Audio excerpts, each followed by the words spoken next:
Keď som mal asi 20 rokov a bol som krátko po obrátení, chcel som slúžiť Pánovi a myslel som si, že jediná cesta je stať sa kňazom alebo reholníkom. No Pán Boh mal pre mňa inú cestu.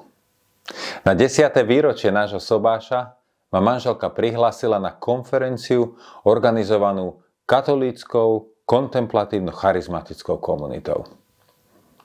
Moja prvá reakcia bola, či tých 10 rokov so mnou bolo takých zlých, aby som dostal registráciu na charizmatickú konferenciu. Charizmatici vtedy boli pre mňa ľudia, ktorí boli hluční, zdvíhali ruky a hovorili len o svojich zážitkoch z viery. No v programe konferencií bola aj adorácia. A tak som si myslel, že keď bude najhoršie, pôjdem do kaplnky a budem tam. No hneď prvá prednáška mala množstvo odvolávok na Sväté písmo, katechizmus, koncilové dokumenty svätých. To ma upokojilo a rovnako vzbudilo záujem, lebo sa rozprávalo o uzdravení. Ako Boh aj v dnešnej dobe uzdravuje ľudí z ťažkých chorôb nie len na príhovor svätých, ale aj na modlitbu obyčajných ľudí. A potvrdiť sa to malo počas modlitieb za uzdravenie nasledujúci deň. Keď som v ten večer prišiel domov, všetko som povedal svojej manželke a navrhol som jej, aby na druhý deň išla ona na konferenciu. Keďže už niekoľko mesiacov po pôrode nášho druhého dieťaťa mala silné krvácanie, ktoré lekári nedokázali vyriešiť.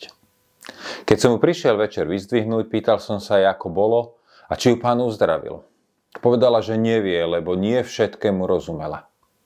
No na druhý deň v nedeľu ráno už bolo všetko zrejmé, že ju Pán uzdravil. Dlho nám vrtalo v hlave, ako je možné a čo je to za komunitu, v ktorej sa dejú takéto veci.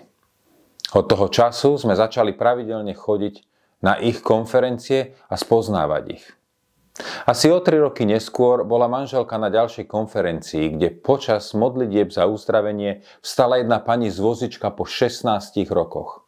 Bola z toho úžasnutá, ale ja som bol dosť skeptický a vravel som, kto vie, ako to bolo, či to nebola nejaká sugestia alebo niečo podobné. Pýtala sa ma, čo by som potreboval, aby som uveril, že ľudia môžu byť skutočne uzdravení aj teraz. Povedal som, že asi to, aby bol uzdravený niekto, koho dobre poznám a viem, že bol skutočne chorý a budem vidieť, že jeho uzdravenie je reálne. Vtedy mi povedala, že keď išla počas svätej omše, ktorá bola súčasťou konferencie na prijímanie, jej Pán povedal, že jej ruky sú uzdravené. Krátko predtým bola u lekára, ktorý už objednal na operáciu karpálneho tunela, kvôli ktorému mala veľmi slabé ruky a nemala v nich ani istotu. A to až tak, že naše tretie bábätko počas dňa nemohla zobrať ani na ruky, lebo sa bála, že jej môže spadnúť. Počas noci a niekedy aj cez deň musela nosiť špeciálne rukavice s kovovým pásom, ktorý jej držal ruky v jednej polohe, aby to netlačilo na nerv. Povedal som jej, že keď si myslí, že je uzdravená, tak nech si tie rukavice cez noc nedá. A ráno uvidíme. Mal som zmiešané pocity. Na jednej strane môj skepticizmus, na druhej strane túžba, aby bola uzdravená. Keď sa ráno zobudila, nemala žiadne bolesti a opäť dostala do rúk cit aj silu. Po tomto uzdravení sme ešte viac začali sa zaujímať o túto komunitu a pospoznali sme sa s niektorými rodinami, ktoré tam žili. Mali sme k ním veľký obdiv, ale nejakým spôsobom som si nevedel predstaviť, že by som mohol aj ja viesť taký život. Po nejakom čase, keď som cestoval z práce, pocitil som volanie, že som aj ja mohol žiť taký život. Bol som sám prekvapený, ale aj potešený, lebo vždy som chcel viac slúžiť Pánovi. Manželka súhlasila, skontaktovali sme predstavení v komunite a požiadali o stretnutie, na ktorom sme vyrozprávali našu cestu viery a povedali, že by sme chceli žiť život v komunite. Po nejakom čase sme dostali pozitívnu odpoveď s tým, že byt pre nás sa najprv musí prestavať, aby sme tam mohli bývať. A preto sa musí spraviť zbierka. No po veľmi krátkom čase sa peniaze vyzbierali a my sme mohli sa presťahovať do komunity.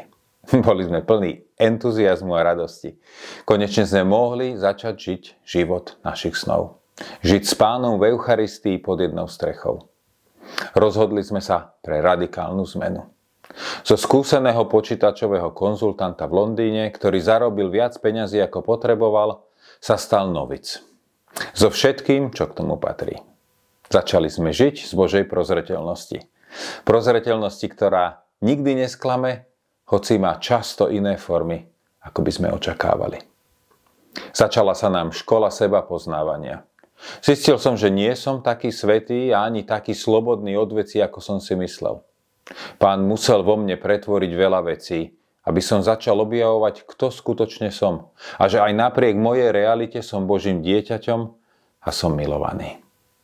Komunitné prostredie je preto to úplne ideálne. Ľudské hriechy vyplávajú na povrch, kde ich Božia láska môže úplne spáliť a dať novú milosť, začať znovu. Naša misia je ohlasovať evanjelium v sile ducha, v sprievode znamení a zázrakov. Znie to zvláštne, ale Pán koná pred našimi očami zázraky. Vidíme chorých, ktorí sú po modlitbe úplne uzdravení. Ľudia žijúci v bolestiach po autonehode niekoľko desiatok rokov sú slovom príkazu v mene Ježiš okamžite uzdravení. Ľudia, ktorí nepočuli, zrazu počujú, ktorí nevideli, zrazu vidia. A ktorí mali nevyliečiteľné choroby, sú úplne uzdravení. No nie je to len misia, ktorá robí tento život tým, čím je. Povedal by som, že je to dôraz na rozvoj osobného vzťahu s Pánom v každodennej modlitbe. Dostali sme veľa milostí v duchovnom živote, kde nám Pán dáva zakúsiť jeho stálu prítomnosť a premieňa nás podľa jeho vôle. Za vzor máme bohatú mystickú tradíciu cirkvi, z ktorej môžeme čerpať. Naša formácia je pevne zakotvená v tradícii katolíckej cirkvi, v jej učení a múdrosti. Staviame na skúsenosti svetcov a tých, ktorí v modlitbe postúpili ďaleko, spájajúc kresťanskú tradíciu latinského západu a ortodoxného východu. Život, ktorý som si kedysi nevedel predstaviť, sa mi stal takým samozrejmým, že teraz naopak si neviem predstaviť žiť iný život. Svoje povolanie vidím ako veľkú milosť a často za to ďakujem Pánovi. Chcem vás povzbudiť, aby ste odvážne dokázali povedať svoje áno Pánovi, keď vás k niečomu zavolá. Aj keby to bolo v tej chvíli nemožné, dajte mu priestor, aby vám mohol ukázať, že je Bohom nemožného. Radosť, ktorú dostanete ako odmenu, sa nedá ničomu prirovnať. Nech vám Pán dá milosť vykročiť na cestu, ktorú pre vás pripravil. Nech vás žiadne prekážky nezastavia, aby ste získali cenu, ktorú pre vás on pripravil. Cenu radosti a slávy, ktorú nič neprekoná.